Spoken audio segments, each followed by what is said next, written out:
Salve a tutti ragazzi, eccolo qua che ci spia, guardalo qua che sguardo fisso, attenzione ragazzi.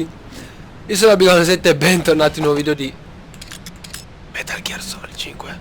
Lo dica lei, lo dica lei, lo dica dai. The Phantom Pain. L'ha detto, l'ha detto. Ragazzi, prima di cominciare guardate cosa ho scoperto. Questo è un easter egg. Attenzione, qua ci dice attenzione, under construction, sotto costruzione. In teoria guardate adesso, se noi forse in teoria dovrebbe andare. Mi scusi, perché non va? Scusi, perché non mi faccio fare questi fail, dai, su, la prego. Allora noi ci mettiamo qua sotto,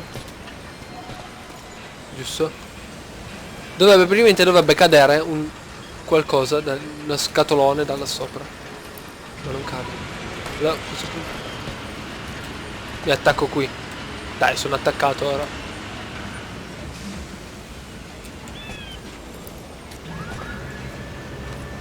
Dai, su. Mi faccio fare figuracce. Vabbè, adesso non funziona. Quando funzionerà ve lo farò vedere, signori e signori. Salve. Ehi. Ok. Allora, Mother Base, niente da fare. Andiamo a farci le missioncine. Chiamiamo. Please select a landing zone. Okay. Bene, bene. Devo vedere un attimo dalle impostazioni, signori. Impostazione audio. Colonna sonora va bene, ok. Indicazione.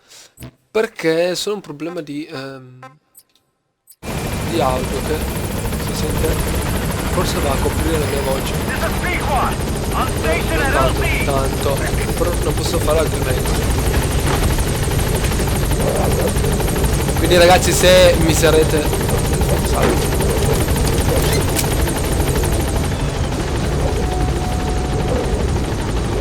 Se vola... Namo? Ok.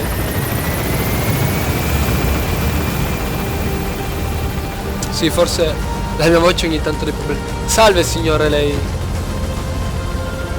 Mamma mia. Il suono proprio. Cioè il suono, la musicalità di questo gioco. Sentilo, senti il sound, senti. Vado. Ok, entriamo dentro. Sì, intanto ragazzi non sapete voi che mi sono dovuto rifare la prima parte perché giustamente il gioco salva. Lo salva lui, non posso salvare io. Quindi ho avuto un attimo di problemi. Quindi dovrò fare attenzione in futuro, signore. Alto parlante. Ok, successivo, grado. No. Precedente. Ah beh, non abbiamo grado, ok, va bene.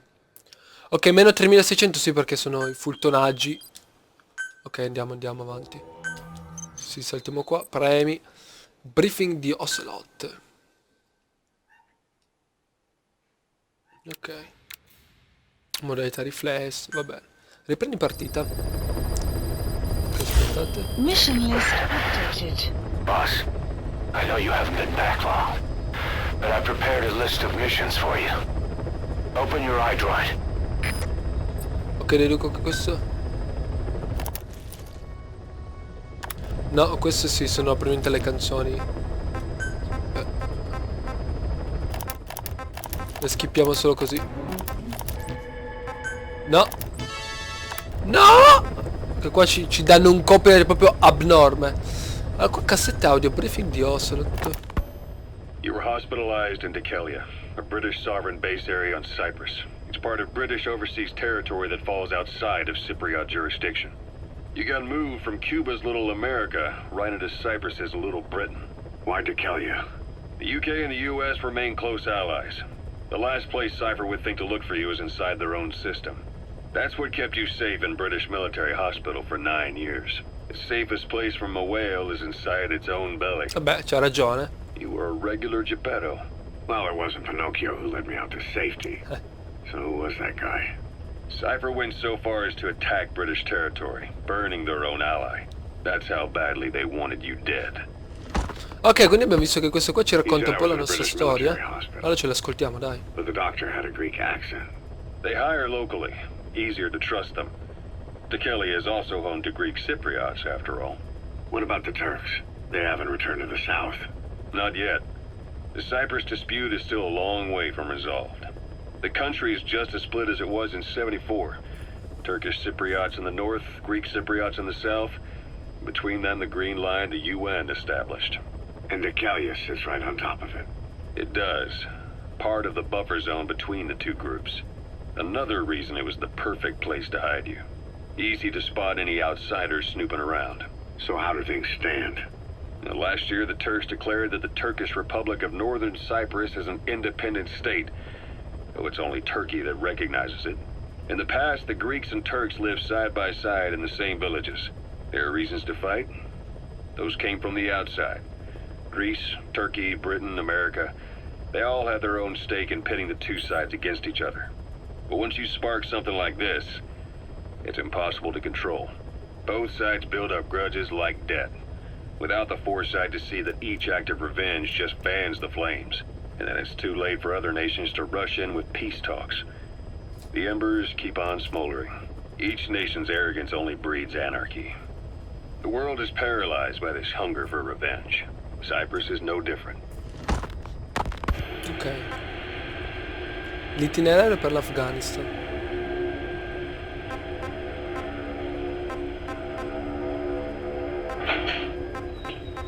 È arrivato qualcuno? We're changing ships? We can't go sailing the Suez in a whaler. The Suez Canal. When did they reopen it? Not long after you were attacked. Once they finished sweeping it for mines after the Arab-Israeli conflict. Can you stand? We're going to transfer to a container ship for passage through the Suez. Our destination is Pakistan, Afghanistan's neighbor to the south. There we disembark and head via Peshawar to the Zero Line, the border. We'll travel to the Khyber Pass by road. And then? We continue on horseback. Afghanistan's main roads are under Soviet control. We'll need to go around them. It'll be all narrow, winding paths through the mountains. We'll do better on horseback. It's a local guerrilla tactic.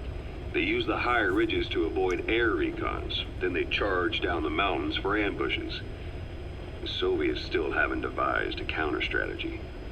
Our time frame is only half as much as we really need. It'll be a tough march. Better horses than boats. Well, it'll make for good physiotherapy. Take the time to get used to that new arm. While the Soviets have indicated they are not participating in the Los Angeles Olympics, primarily because the United States has made no attempt to guarantee the safety of the Soviet Union's athletes, the United States is increasingly demonstrating the belief that the issue has nothing to do with its preparations, and in fact this is retaliation for the Western nation's boycott of the previous Moscow Olympics. That concludes today's news. That's quite some news. The Soviet Union not attending the LA Olympics? Yeah. Andropov's death has changed some things. They're calling it revenge for the Western boycott of the Moscow Olympics. Countries boycotted the Moscow Olympics? Yes. In protest of the Soviet Union's invasion of Afghanistan. Over 50 countries were absent. It's too bad I didn't get to see Yamashita's judo. When the 40th Army crossed the Amu River 4 years ago, détente went right out the window. The U.S. Congress chose not to ratify SALT II. And Reagan's hardline politics won him the presidency in a landslide. According to him, the Soviet Union's an evil empire. The Second Cold War. And there's been no end to regional conflicts and civil wars. Lebanon, the Falklands, Grenada, Iran, Iraq. The story never changes. Egypt and Israel did sign a peace treaty. But then the driving force on the Egyptian side, President Sadat, was assassinated afterward. Apparently his actions were considered a betrayal of his fellow Arabs. Islamic extremists? Yes. Fundamentalist extremists have been responsible for some bold acts of terrorism in recent years. We've had extremist students in Iran take U.S. embassy workers hostage, and suicide bombings in Lebanon. Over 300 foreign soldiers stationed there have been killed. The countries have yet to develop an effective means of dealing with terrorism. Afraid of losing their own men, they've pulled their forces out, handing private forces a golden opportunity. Private forces? Small armies with no national affiliation, working for the highest bidder. That's right, they got the idea from you. After Mother Base went down, they began spreading to meet the soaring demand. Miller's organization is just one of many PFs now. The entire world is after you. But at the same time, it needs you too. Miller told me about what happened in the Caribbean 9 years ago. You do remember Miller. You'd formed a private army with him. An army with no allegiance to a nation. I remember, but... I see. You're not sure what's fact and what's a fantasy caused by the coma. It's still all a mess, huh? All I can do is tell you the facts as they were told to me. I've gone easy on you up until now. But this is where the hard stuff begins. 1974, the year before you entered your coma. You were in Colombia, operating with a small unit of men, basically mercenaries. Miller was among them. Miller was trying to find a way to turn his and your talents into a line of work. He was looking to start a business where you would fight on behalf of others around the world, those who needed military force. But the reality was, at that time, you didn't have enough gear to equip your own men. Then Miller came across this client. It was a huge job he was offering, but you had a shot at pulling it off. You accepted it and headed into Costa Rica. The client even threw in an offshore facility in the Caribbean. The Mother Base, that would be your new base of operations. Miller sure did have a head for business. As your mission went on, your unit grew and grew. More weapons, more money. Before you knew it, you were commanding 300 men. As the organization got bigger, your military powers swelled to match. It got so the international community couldn't afford to ignore you. You were just too damn successful for your own good. You, your men, had worn out your welcome. Everyone was out for you. East, West, First World, Third. It was only a matter of time before someone took you down. And that was XOF. Officially, they're an anti-terror unit under the CIA.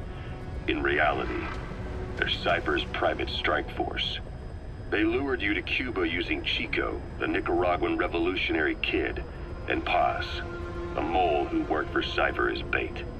While you were gone, XOF, posing as a nuclear inspection team, stormed Mother Base. At the same time, C4 they placed on the strut legs went off. The whole thing went down in minutes. XOF. Kisses and hugs followed by a big FU. All because of Miller's blind spot. A back door into Mother Base no one suspected. You remember a certain scientist. Huey was responsible for bringing the inspection team on board, giving the enemy a perfect opportunity to hit you at home. You were returning from Cuba when it happened. Mother Base came damn close to taking you with it into the Caribbean. Those of your men out on assignment returned right away. They refused to believe the wreckage in the water they found was Mother Base. But they checked the coordinates again and again, until reality finally settled in. You were supposed to die that day. That was XOF's primary objective. As far as most folks know, you did. The first doctor to see you wasn't even sure what he was looking at. Before they'd even finished operating, your men moved you to that hospital in Cyprus. It was a woman named Eva who arranged that. Rings a bell, huh? Most men in your condition would have been written off right from the start. But you survived. You went straight down to hell, and they pulled you out. Your eye wide open. Full of venom. The days of naked Snake are long gone. Welcome back, Venom Snake. This world still needs you. Here, Snake, try this on. A prosthetic arm. Yeah, Miller was calling it the arm that wasn't there. The physiotherapy's going well. Your arm's bulked up enough for it to fit. There. Perfect.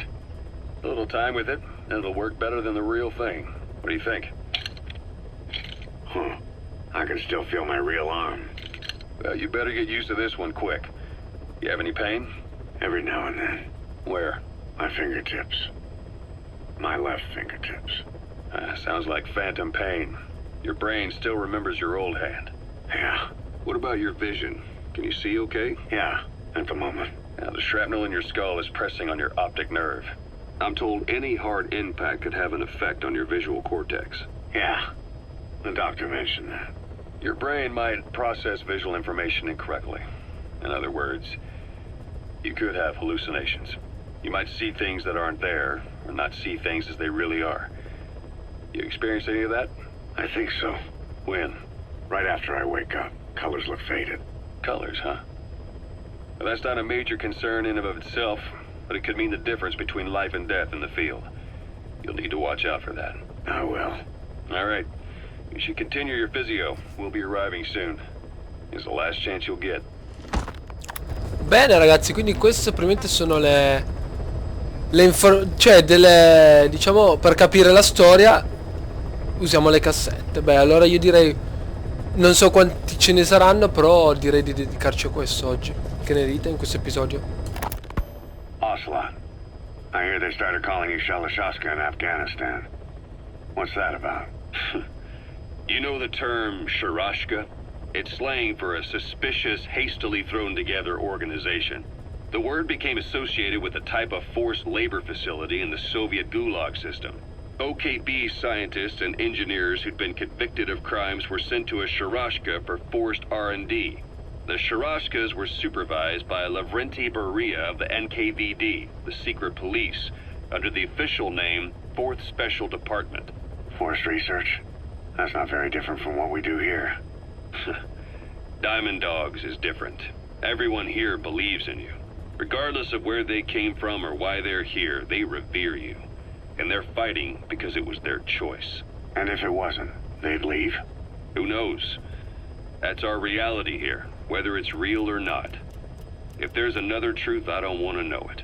All that matters is that's the concept that's taken shape in their heads. The traces of a group ideology, our superstructure, to put it in Marxist terms. All right. Go on. Right. So anyway, at some point the enemy started calling me Sharashka. This was after the war in Afghanistan broke out. While I was keeping an eye on you in that hospital, I was also heading up interrogations here. The men I broke gave up their comrades and families, everything they wanted to protect them most. No real cause for it. I just let myself get caught up in the old Russian pride. And suddenly I received the honor of becoming Special Interrogation Advisor to the forced labor camps. But the more men I interrogated, the more people saw me as just that, the interrogator.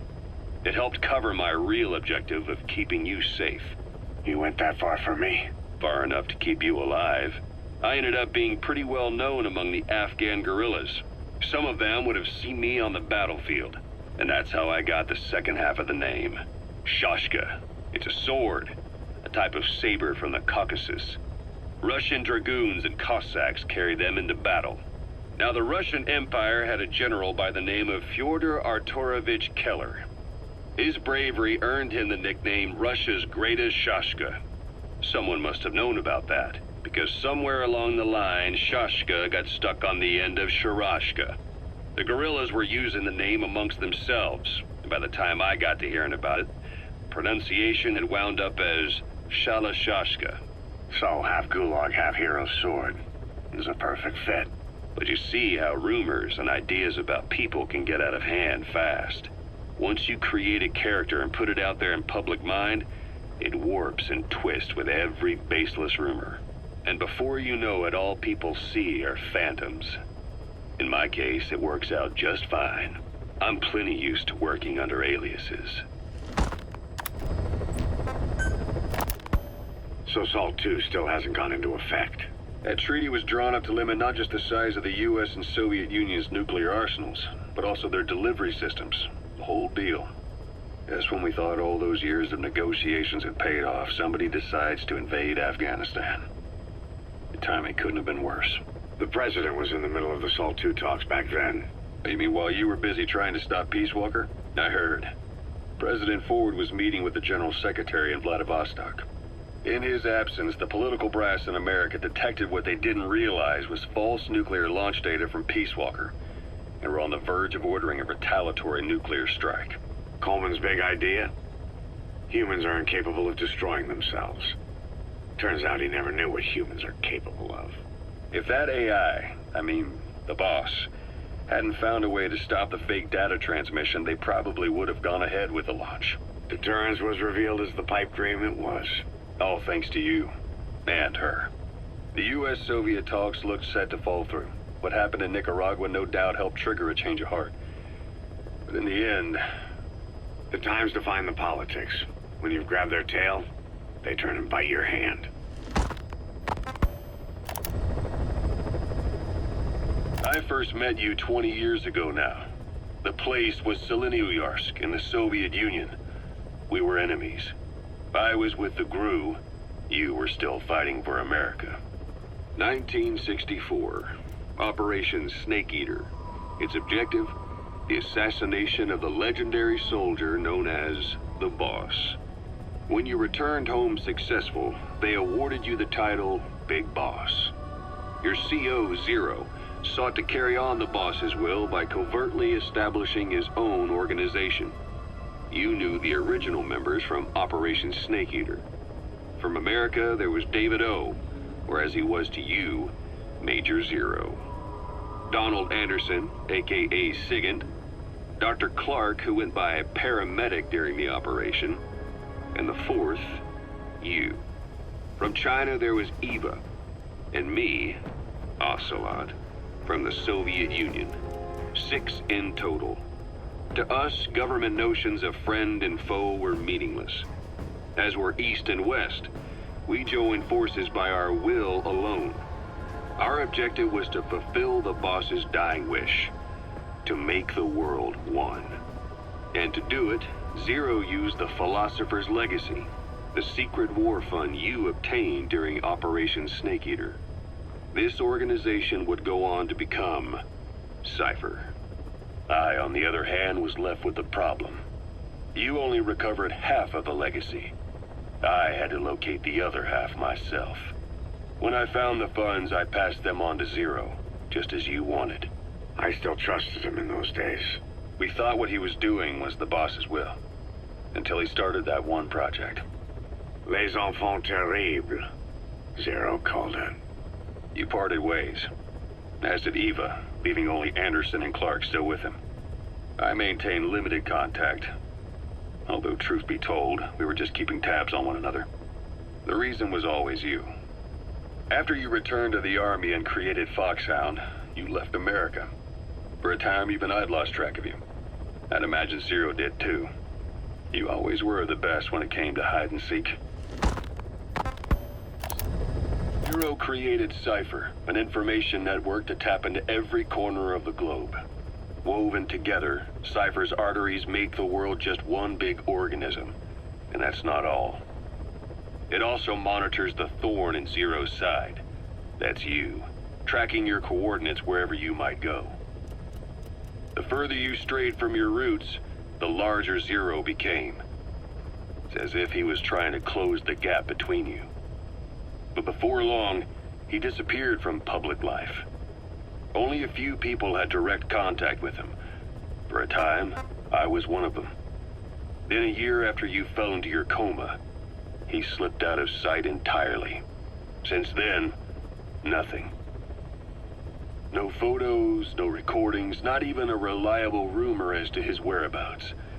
I tried every method I could think of, but Zero was gone.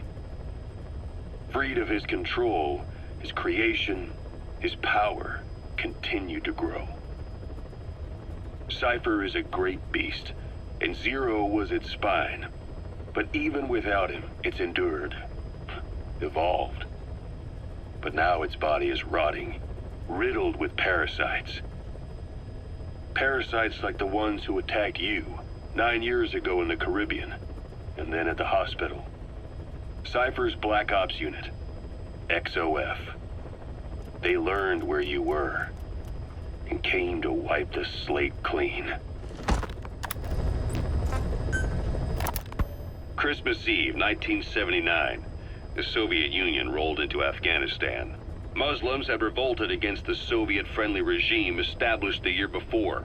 The DRA forces could no longer contain it themselves, so the Soviets went in to intervene. The Afghan government was powerless and fraught with infighting. They lost the hearts and minds of the people. and that alarmed the Soviet leadership.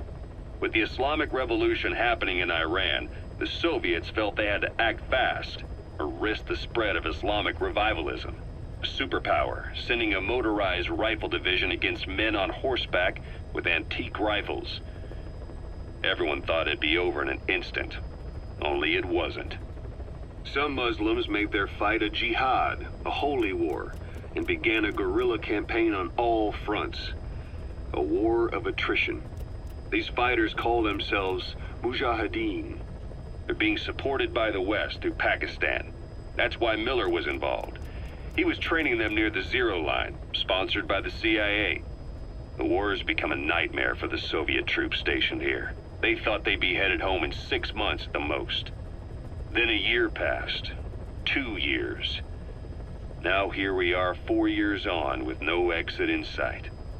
Afghanistan has become the Soviet Union's Vietnam.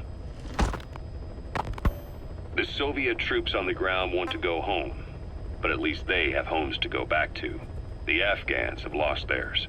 The Soviets destroy the kishlaks, villages, wherever they can.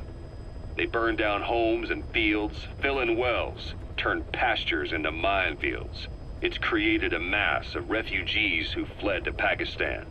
If the Mujahideen are fish swimming around the villages, the Soviets will go so far as to dry out their ocean. But this has had a big price. There's bitter resentment among the Afghans, and they're taking out their anger on the soldiers on the front lines. Among the Mujahideen are the Pashtun people. They're fiercely devoted to their code of Badal, or revenge. Soviets they've captured have had their hands, feet, and noses cut off before being left to die at the side of the road, just to show their comrades what they're capable of. Friendlies who come across them can do nothing but put them out of their misery. Then they burn down another village in retaliation. And the cycle of vengeance goes on. Snake, I wanted to ask you about the man on fire. What do you remember from the hospital? Anything we can use? Well, he took off the moment the sprinklers started up. Sprinklers? The fire system? And when he got sprayed with water from the burst pipe, it slowed him down. When we escaped on horseback, he wouldn't cross the river either. And then it started to rain. And he disappeared. Water against fire. Is it that simple? I mean, it makes sense. It's just hard to believe it would work on a guy like that.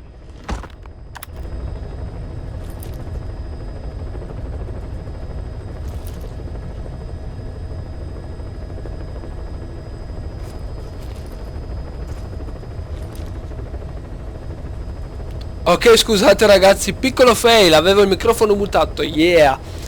Stavo dicendo tra me stesso, nel senso, perché ormai parlavo al vento, però il vento non rispondeva comunque. Lasciamo stare queste battute di merda. Questo video possiamo concluderlo qua, signori, perché siamo già arrivati credo a mezz'ora di video e già parlo sarà una bella faticaccia, però non voglio dividerlo in 2 parti perché sennò si perde un po'. Quindi ragazzi, in questo episodio abbiamo visto un po' diciamo la biografia, l'autobiografia, come volete chiamarla, la storia, ecco, la storia di Snake, che adesso si chiama Venom Snake, attraverso Ocelot, e poi anche l'uomo di fuoco, ultima cosa, che appunto acqua fuoco, così semplice, ma staremo a vedere. Quindi ragazzi, vi ringrazio per aver seguito questo video. Se siete arrivati fino a qua, vi ricordo come al solito di lasciare un bel like, un commento per farmi sapere la vostra, una condivisione che non fa mai male, e perché no, iscrivetevi al canale. Da Guacamelee è tutto, ciao a tutti.